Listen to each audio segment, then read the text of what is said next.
Con. It is day 4. Give me some hellos. Welcome, and we're so happy to have with us the cast and creatives of Midnight Texas. Hello, everyone. Hello. All right, so we have a wonderful array of creatives and cast, so I'm going to go through them really quickly. We've got with us showrunners Nicole Snyder. Yeah. In the back, we've got Eric Charmelo. Hello, sir. Yeah. And then cast-wise, we've got, of course, the wonderful Dylan Bruce. Hey. We've got Manny himself, François Arnaud. We've got Peter Mensah. And coming back to the couch, we've got Parisa Fitz-Henley. Hello. And Arielle Kebbel. Hello. Oh, Jason. and Bruce. Jason Lewis right there. Usually it's EP, and so, well, we'll just pretend you're an EP, Dylan. Well, how's it going with season 2? Yeah, I don't think that should live on camera.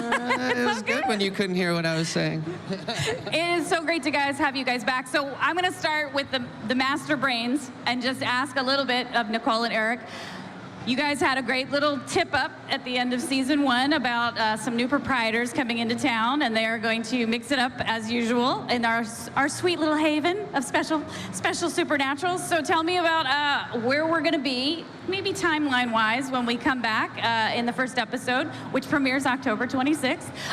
Where the story starts. There you go.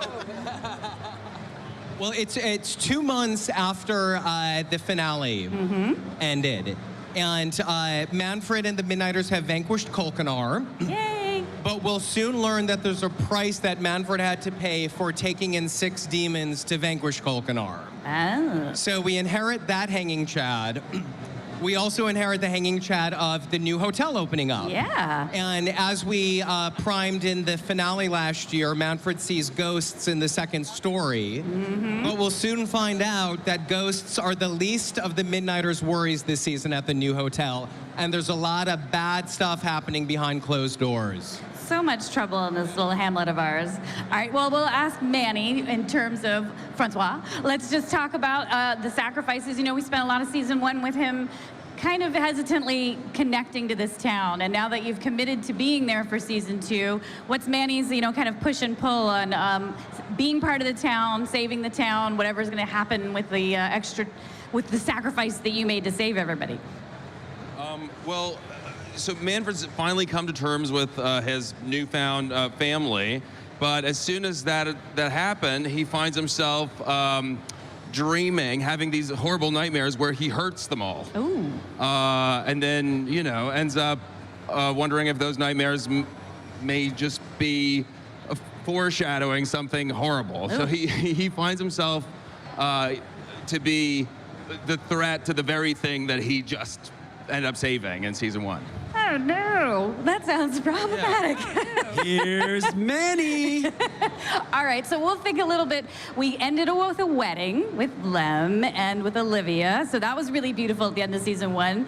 I always thought it was pretty funny because Olivia's pretty independent, per se. So how's marriage going to work between the two of you? You've been together as a couple, but now marriage is the part of it. So tell me a little bit about the dynamic we see between the lovebirds. Yes, honey? She's always right. That's a happy wife, happy life. Exactly. So are you two, what's the kind of starting of the new marriage and obviously missions that you guys are going to be working on? Well, Olivia is a great interior decorator. She, especially when it comes to moving a vampire into her place. Yes. So I think episode 1, you'll see some renovations to Olivia's apartment, which are very fun. And then we learn about their psychic connection. Yeah. Which in the beginning is very hot because he knows anything and everything I want at all times. And I mean everything. Oh my. Yep. And then shortly after that, being the independent woman that she is, it gets old real fast. And they really struggle through how are they going to do this thing called marriage when he can literally hear and feel everything she's feeling. Yipes. Knowing a little too much. It's really hard being a married vampire. Forever, eternity knowing too much. There, he's got that.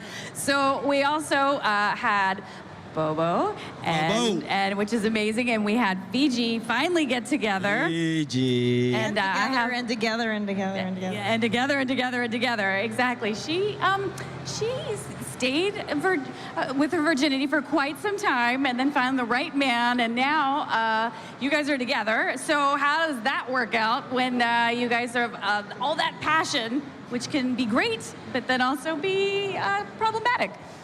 She has a very chafed face from my beard. A lot of amorous feelings between the two of them.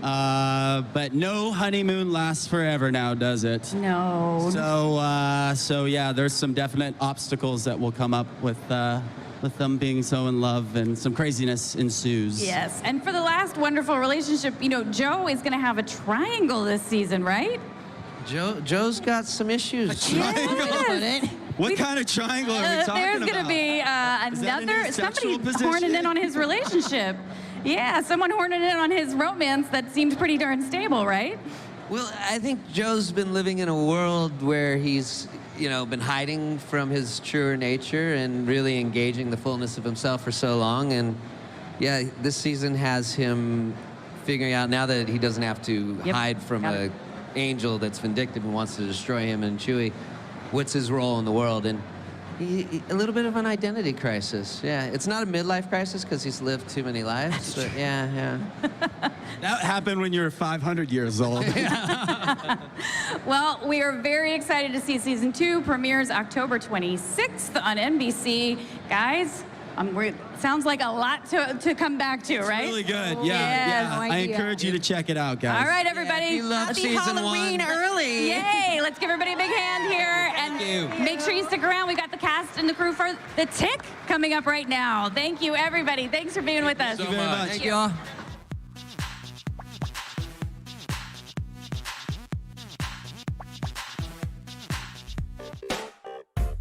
Hi, I'm Jackie Jennings with SYFY WIRE. If you can't get enough of New York Comic Con, go ahead and subscribe to our YouTube channel for news, interviews, cosplay, and so much more. What are you waiting for?